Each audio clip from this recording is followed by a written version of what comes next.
Hello everyone, myself Kavita and welcome back to all of you in my YouTube channel Economics Edit Point।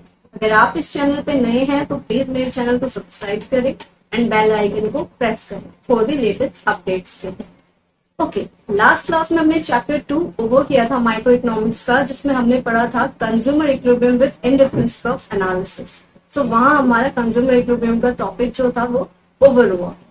आज हम further move on करते हैं chapter 3 के साथ micro economics के, जो कि है डिमांड।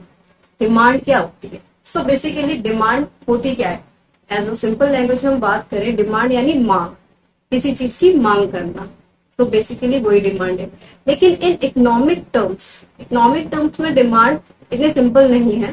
डिमांड का मतलब क्या होता है इकोनॉमिक्स में, उसे हम पढ़ते हैं। सो मीनिंग ऑफ डिमांड स्टार्ट करते हैं।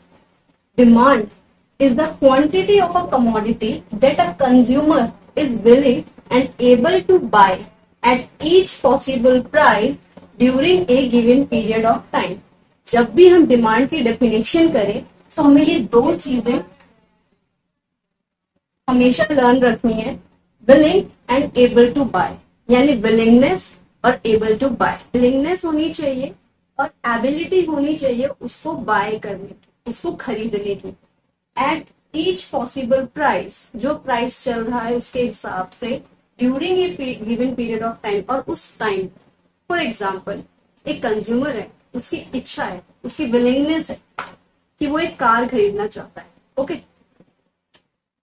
एंड एबल टू बाय, और अगर वो एबल है उसको बाय कर, यानी कि अगर वो कार को खरीद सकता है एट ईच पॉसिबल प्राइस, जो वहां पे उस कार का प्राइस होगा उसमें, during a given period of time, और उस टाइम पर, जिस टाइम पर वो है, अगर उसे इच्छा है कि वो एक कार खरीदना चाहता है, उसने देखा, मुझे एक कार देखी उसने मार्केट में, उसको कार पसंद आई, उसने बोला कि मुझे ये कार खरीदनी। ओके, अब उस टाइम पर उस कार का जो प्राइस चल रहा होगा, उसे खरीदने की उसके पास एबिलिटी है, उसको पे करने की उसकी एबिलिटी है। सो वही चीज क्या कहलाती है? डिमांड कहलाती है। और अगर उसकी एबिलिटी नहीं होगी, जैसे फॉर अ पुअर पर्सन ले लें हम, कि पुअर पर्सन, उसकी इच्छा है कि वो कार खरीदना चाहता है, सो खाली विलिंगनेस है, लेकिन उसके पास उतने पैसे ही नहीं है कि वो उस कार को अफोर्ड कर पाए, एबिलिटी ही नहीं है, तो वहां पर डिमांड एग्जिस्ट नहीं होगी। डिमांड कहाँ एग्जिस्ट होगी? जहां विलिंगनेस हो और एबिलिटी टू बाय, उसे खरीदने की एबिलिटी हो, क्षमता हो। Okay, eight each possible price during a given period of time, उस प्राइस पर और उस टाइम। ओके, सो बेसिकली यही डिमांड है इन इकोनॉमिक टर्म्स में, कि एक कंज्यूमर जो है वो विलिंग होना चाहिए और उसकी एबिलिटी होनी चाहिए उस कमोडिटी को, जैसे जो कार थी, बाय करने की, जो उसके प्राइजेस चल रहे हैं possible, and during a given period of time, और उस टाइम। ओके, सो यही डिमांड की डेफिनेशन थी। अब डिमांड फॉर अ कमोडिटी में भी आएगा। अब डिमांड जो है किसी कमोडिटी की, वो दो तरीकों से हो सकती है, एक तो इंडिविजुअल डिमांड और एक मार्केट डिमांड। अब इन दोनों टर्म्स को समझते हैं, इंडिविजुअल डिमांड क्या होती है और मार्केट डिमांड क्या होती है। इंडिविजुअल डिमांड की बात करें, it refers to the quantity of a commodity that a consumer is willing and able to buy at each possible price during a given period of time. Same define है, same है, बस change क्या है?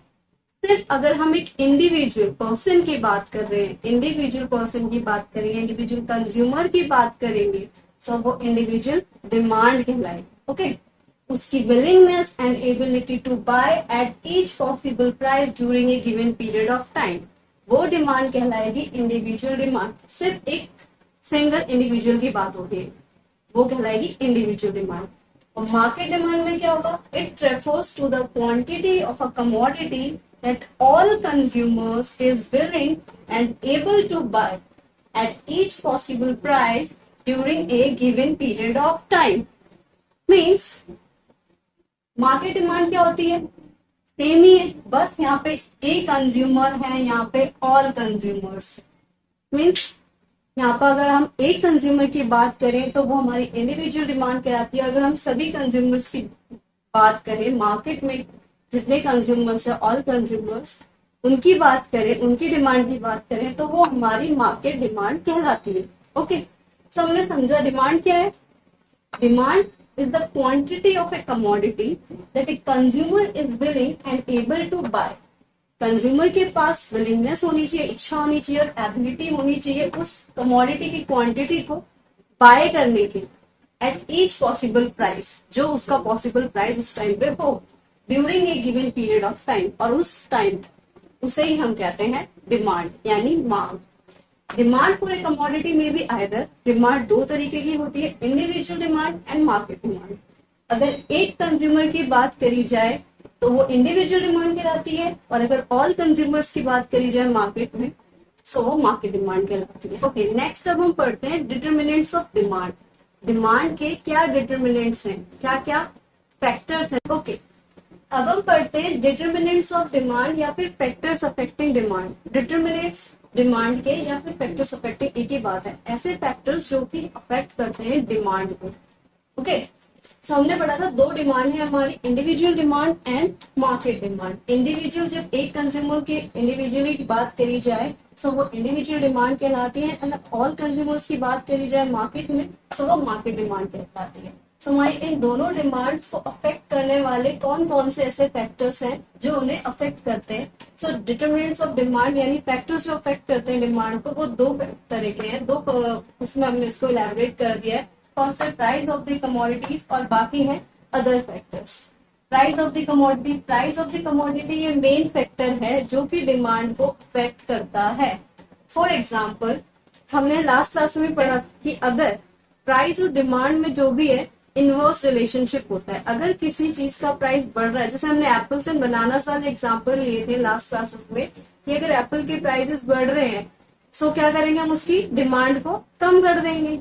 Means जितनी units हम खरीदते थे अब उससे थोड़ी कम यूनिट खरीदेंगे, और वहीं अगर एप्पल के प्राइसेस कम हो गए तो हम उसकी डिमांड बढ़ा देंगे, जितनी खरीदते थे उससे ज्यादा खरीदेंगे। यानी दोनों में इनवर्स रिलेशनशिप है, प्राइस और डिमांड में हमेशा इनवर्स रिलेशनशिप होता है। दैट्स वाई ये मेन फैक्टर है जो कि डिमांड को अफेक्ट करता है, प्राइस। नेक्स्ट है अदर फैक्टर्स। वो कौन कौन से फैक्टर्स हैं अदर जो डिमांड को अफेक्ट करते हैं। पहला है price of related goods, second है income of the consumer, consumer की income, third tastes and preferences, हमारा टेस्ट एंड प्रेफरेंस भी टाइम टू टाइम चेंज होता रहता है। नेक्स्ट है expectation of change in the price in future, future में जो प्राइस चेंज होंगे उसकी वजह से डिमांड में क्या चेंज आ रहा है, डिमांड को कैसे अफेक्ट कर रहा है वो देखेंगे। नेक्स्ट है size and composition of population, population के साइज एंड कंपोजिशन से क्या डिमांड पे अफेक्ट हो रहा है। Next season and weather, distribution of income, income की डिस्ट्रीब्यूशन से क्या अफेक्ट हो। तो ये अदर फैक्टर्स हैं हमारे जो कि हमारे डिमांड को अफेक्ट करते हैं। So price of the commodity and other factors के लिए four, price of related goods, income of the consumer, tastes and preferences and expectation of change in the price in future. ये सारे हमारे individual demand को affect करने वाले factors. वही अगर बात करें तो size and composition of population, season and weather and distribution of income, ये तीन फैक्टर्स जो है हमारी मार्केट डिमांड को अफेक्ट करते हैं। इंडिविजुअल में एक्सपेक्टेशन तक है एंड बाकी जो नीचे के दिए वो मार्केट डिमांड को अफेक्ट करते हैं। सो मार्केट डिमांड को अफेक्ट करने वाले ये सारे ही फैक्टर्स मार्केट डिमांड को भी अफेक्ट करते हैं, लेकिन इंडिविजुअल डिमांड में सिर्फ expectation of change in the price in future तक है, और बाकी सारे फैक्टर्स जो है वो मार्केट डिमांड को अफेक्ट करते हैं। सो अब हम एक एक करके इन सारे फैक्टर्स को समझते हैं। सबसे पहले शुरू करते हैं प्राइस ऑफ द कमोडिटी से।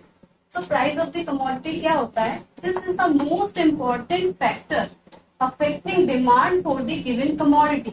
ये बहुत ही इंपॉर्टेंट फैक्टर होता है जो किसी गिवन कमोडिटी की डिमांड को अफेक्ट करता है। कमोडिटी की डिमांड को अफेक्ट करने वाला मेन फैक्टर क्या है, price. Generally it exist an inverse relationship between price and quantity demanded. हमने अभी पढ़ा था, अभी बताया मैंने एप्पल के प्राइसेस वाला, कि अगर एप्पल के प्राइसेस बढ़ रहे हैं तो हमने उसकी डिमांड कम कर दी, और भाई अगर एप्पल के प्राइस डिक्रीज हो रहा है तो हमने उसकी डिमांड बढ़ा दी। So there is exists an inverse relationship between price and quantity demanded. जितनी प्राइस अगर बढ़ेगा तो हम उस चीज की क्वांटिटी जितनी डिमांड कर रहे थे तो आप कम करेंगे, ओके और वहीं अगर प्राइस कम हो जाएगा तो उसकी क्वांटिटी डिमांडेड बढ़ जाएगी। So for example if price of T is increases, मान लेते हैं कि चाय है जो टी है उसके प्राइसेस इंक्रीज हो रहे हैं, उसके प्राइसेस बढ़ रहे हैं, it's quantity demand will decreases. अगर उसके प्राइस बढ़ेंगे तो क्या होगा, उसकी जो डिमांड है वो डिक्रीज हो जाएगी, क्योंकि चाय के प्राइसेस बढ़ रहे हैं। अब लोग क्या करेंगे, प्राइस बढ़ रहे हैं तो अपनी डिमांड जो है वो कम कर देंगे, चाय कम खरीदेंगे। Okay, and if price of T is decreases, अगर चाय के जो प्राइसेस है अगर डिक्रीज होना शुरू हो गए, it's quantity demanded will increases. So उसकी क्वांटिटी डिमांडेड क्या हो जाएगी, इंक्रीज हो जाएगी। अब प्राइस बढ़ रहे हैं तो लोग कम खरीदेंगे, और अगर प्राइस घट रहे हैं तो लोग ज्यादा खरीदेंगे। So there is an inverse relationship between price and demand. Okay, so ये क्या एग्जिस्ट करता है कि प्राइस एंड क्वांटिटी डिमांडेड में इनवर्स रिलेशनशिप होता है। ओके, इनवर्स यानी उल्टा, अगर प्राइस बढ़ रहे हैं तो क्वांटिटी कम हो जाएगी, अगर प्राइसेस कम हो रहे हैं तो क्वांटिटी बढ़ जाएगी। तो ये बेसिकली यही दिखाता है, price of the commodity main factor है ये जो कि अफेक्ट करता है डिमांड को। नेक्स्ट क्लास में हम अदर फैक्टर्स के पॉइंट्स को एक एक करके समझेंगे। आज हमने समझा डिमांड क्या होती है।